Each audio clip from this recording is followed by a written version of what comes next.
What's up guys, welcome back to my corner. Today, we're going to take a ride through disappointment.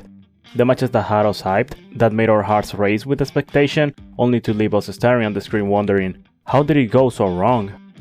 This is the list of the 10 most disappointing Wrestlemania matches of all time, from missed opportunities to matches that were ruined before they even began. Let's get into it.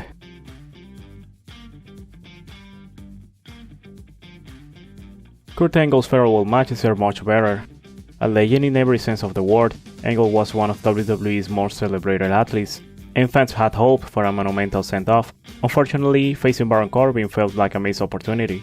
The match lacked the emotional weight expected for a career-defining moment, and Corbin, while solid in his own right, simply didn't have the history of the gravitas to provide the fitting end Angle deserved. Many fans had hoped for a more legendary opponent like John Cena or even The Rock, someone with whom Angle had shared an historic rivalry. Instead, we were left with a forgettable match that didn't live up to the hype of Angle's retirement.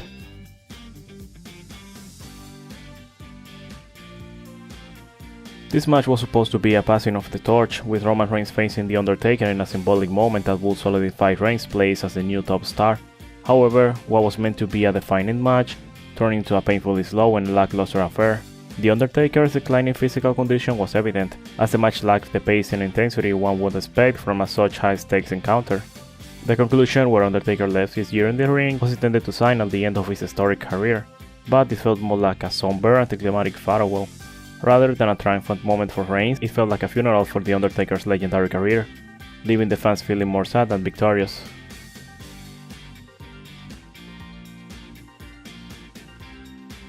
Sting's first ever WWE match was billed as a major moment, marking the arrival of the icon in Vince McMahon's universe. The hype surrounding it was immense, but unfortunately the execution didn't live up to expectations. Instead of allowing Sting to have a straightforward match that honored his legacy, WWE turned it into a nostalgic battle between the X and the NWO, overshadowing the debut of the man who had defined WCW for years. Triple H's victory was equally perplexing, as it made little sense in the context of the storyline or Sting's career. The match was more of a tribute to the Monday Night Wars than a celebration of Sting's impact on the wrestling world, leaving fans disappointed in what should have been a defining moment for the Stinger.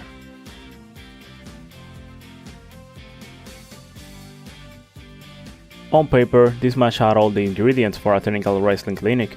Two of the best performers of their generation, Sami Zayn and Daniel Bryan, facing off for the Intercontinental Championship. Unfortunately, the execution fell short, the build-up felt rushed, and the absence of a live crowd due to the pandemic drained much of the energy and excitement this match could have had.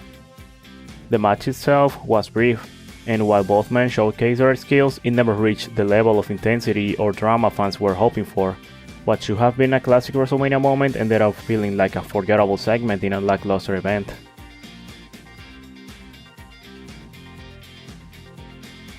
The Bloodline storyline was one of the most captivating sagas in recent WWE history, and when Jey Uso broke free from the faction, fans were hooked. The betrayal by Jimmy Uso set the stage for a high-stakes and emotionally charged encounter at WrestleMania 40. Unfortunately, the match didn't live up to the expectation. While the emotional build was strong, the pacing of the match was slow, and the intensity fans were hoping for never really materialized. The abrupt and awkward finish left many feeling unsatisfied, robbing the storyline of its much-needed catharsis. The payoff fans were eagerly waiting for just didn't happen, leaving the feud to feel unresolved and lacking the emotional impact it deserved.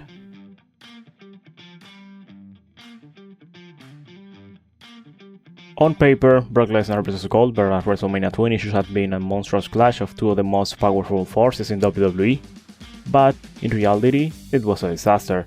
Both men were leaving WWE and the crowd was well aware of it, leading to a hostile atmosphere. The match itself was sluggish, lacking the intensity one would expect from two powerhouse wrestlers. Neither Lesnar nor Goldberg seemed fully invested in the match, which only made it feel more lackluster. The only saving grace was Stone Cold Steve Austin, who was the special guest referee, wrestling both men in a moment that was more memorable than the actual bout.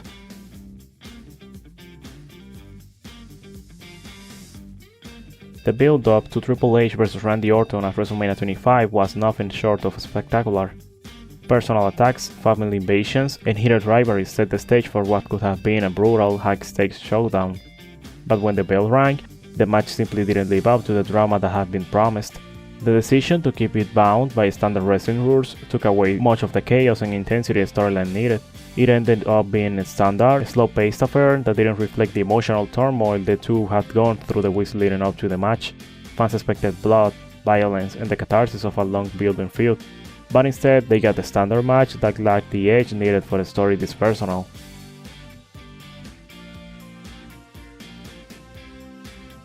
For years, fans speculated about the potential dream match between John Cena and The Undertaker at Wrestlemania. The anticipation was palpable. Unfortunately, when the moment finally arrived, it lasted a mere 3 minutes. The Undertaker squashed Cena in a bout that felt more like a segment than an actual wrestling match. The storyline leading to it had this an epic confrontation, but instead, Cena barely had a chance to get any offense in. Fans were left feeling shortchanged, especially considering the two legends involved. This match didn't live up to its hype or the years of fantasy booking that had fans salivating for it.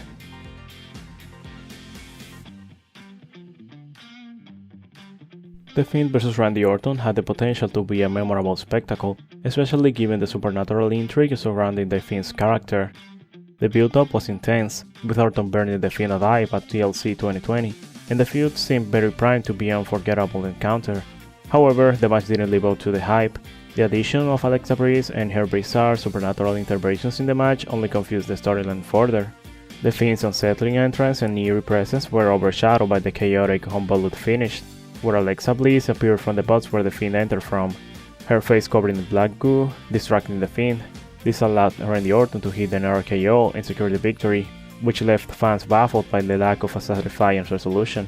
Instead of a brutal, compelling conclusion to a bitter rivalry, the match was mired in confusing gimmicks and felt like a missed opportunity for what could have been a truly haunting WrestleMania moment.